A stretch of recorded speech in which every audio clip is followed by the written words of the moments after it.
Bienvenue à tous, aujourd'hui nous allons parler d'un dessinateur qui a marqué l'histoire de la BD, de la culture populaire et de la science-fiction en globalité. Et non, je ne parle pas de Jean Giraud, aka Moebius, qui sera pour un épisode prochain. Je veux parler d'un génie, un mec fou qui sortait des sentiers battus et allait surtout où il voulait. Je veux parler de Philippe Druillet. La première chose, chez Druillet, c'est son style qui est magnifique. Il faut signifier qu'à l'époque de la parution de Druillet, la BD était considérée comme un art franco-belge avec Tintin, Astérix. La BD était donc très codéifiée, avec des règles très précises, une case amenant à une autre case, l'histoire étant très claire, les personnages identifiables. C'était donc des BD très classiques. Mais lui, Druillet, cherche à rompre avec ces codes. Il cherche à les dompter, à les battre, à les révolutionner, notamment avec des pages pleines remplies de détails et de visions superbes, avec des figures géométrique, abstraite, un certain anarchisme des pages, mais surtout une dynamique et une destruction des codes et une déstructuration de la page et de la case. Mais ce qui est important de signifier et de souligner chez Druillet, c'est que la révolution ne s'arrête pas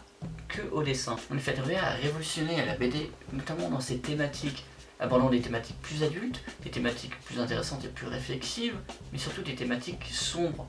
Par exemple le nihilisme, l'anarchisme, mais surtout la mort, car la mort est un thème inévitable, superbe, triste, sombre, mais inévitable dans notre vie et dans notre humanité. Pourtant la BD ne l'avait jamais abordé, du moins pas comme Druillet l'avait abordé, car Druillet, lui, va se mettre en tête à la mort de sa femme d'un cancer fulgurant, et après une année de drogue et de souffrance morale et physique, il va se mettre en tête de faire son requiem, ce qu'il appelle lui-même son requiem. Un album sombre, conceptuel et abstrait d'un côté, une claque dans la gueule à toute vitesse, une adrénaline certaine de l'autre, mais surtout une expérience de lecture magnifique. Le titre, La Nuit.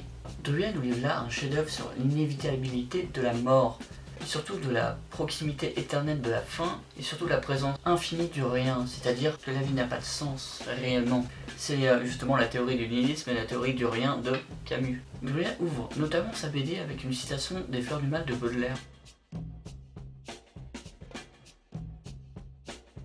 Et c'est pas du maître Gims. Mais, après cette citation de Baudelaire, il y a également un petit texte court de sa part, crachant sur l'humanité, sur la fatalité, et surtout sur cette impuissance contre le destin et cette fin qui s'approche de plus en plus, ou tout l'humain qui est toujours là. Nous avons affaire à un artiste en deuil, un artiste rempli de rage et de souffrance, qui va justement laisser parler celle-ci. Et cette rage, cette souffrance se sent jusqu'au dessin.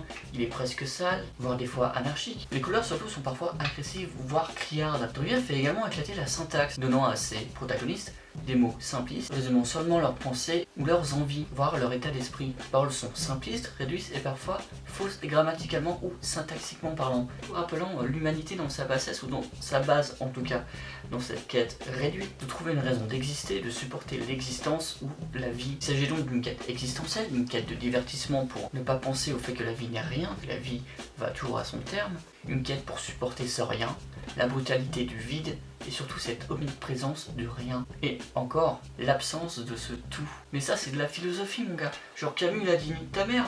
Et en fait, non.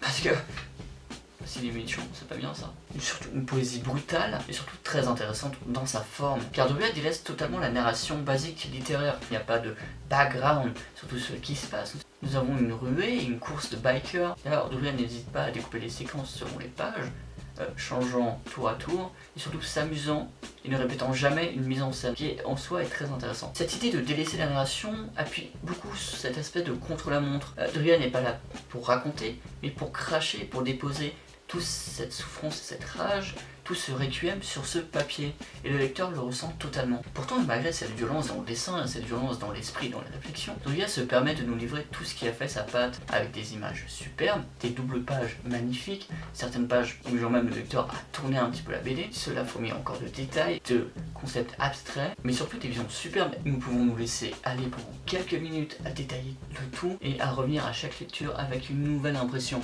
Druillet ne prend pas le lecteur par la main, il le laisse se perdre dans cette BD, il le laisse voyager avec ses bikers, il le laisse vivre et voir ce qu'il veut. Et ça, c'est superbe.